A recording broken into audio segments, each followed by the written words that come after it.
Mesdames, Messieurs, bienvenue dans un nouveau numéro de Questions pour un nul. Après notre reportage spécial de la semaine dernière consacré uniquement au baptême estudiantin à Louvain-la-Neuve et à l'ULB, notre équipe a décidé de s'intéresser à la mafia de la chaux.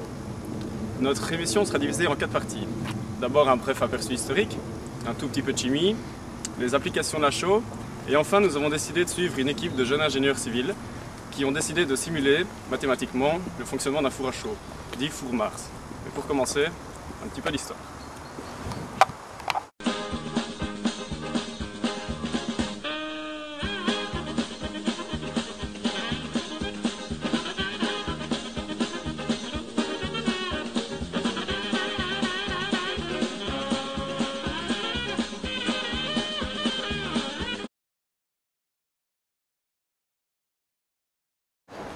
C'est vrai, mais quel est le rapport, me direz-vous?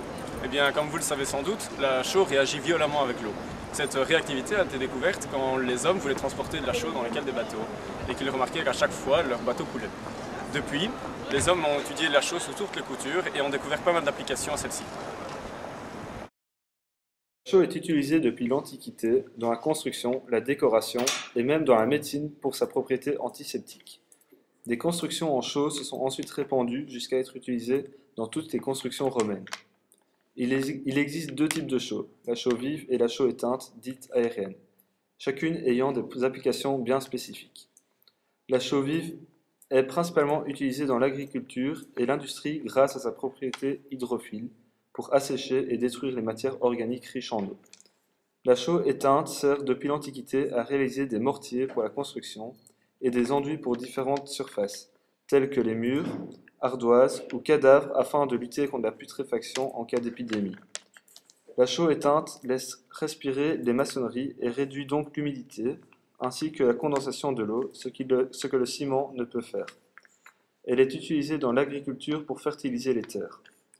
Dans l'industrie, elle est utilisée pour le traitement des eaux usées pour stabiliser les boues. La chaux éteinte possède encore une propriété intéressante, celle d'absorber le dioxyde de carbone. Après avoir vu les multiples applications de la chaux, nous allons nous intéresser un petit peu plus à sa production.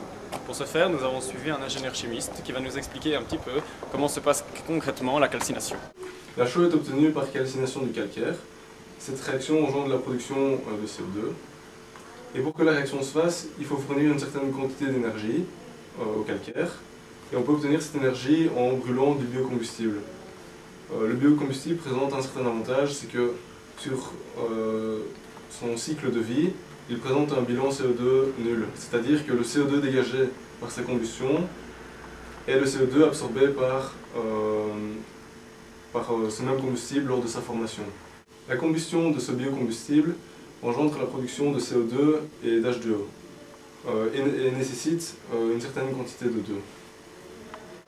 Chose promise, chose due, nous allons maintenant vous montrer les multiples facettes du métier d'ingénieur civil. Pour ce faire, nous avons suivi une équipe de quelques ingénieurs qui ont tenté de modéliser le fonctionnement mathématique d'un four à chaux de la manière la plus précise possible.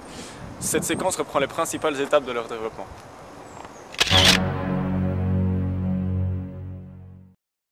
C'est dans une carrière comme celle-ci qu'on extrait le carbonate de calcium, plus connu sous le nom de calcaire. C'est ce composé qui sera introduit dans le four à chaux et puis calciné. Attention, maintenant ça va péter.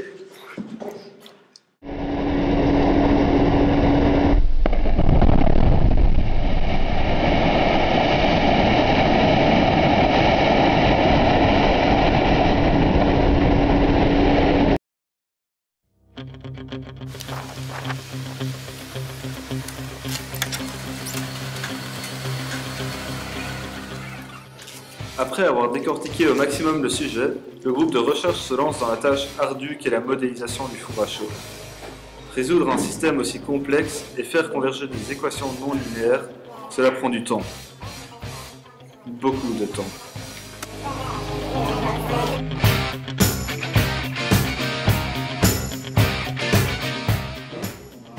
Après un quadrimestre de travail intense, nos ingénieurs sont arrivés au bout de leur peine et le résultat tant attendu apparaît.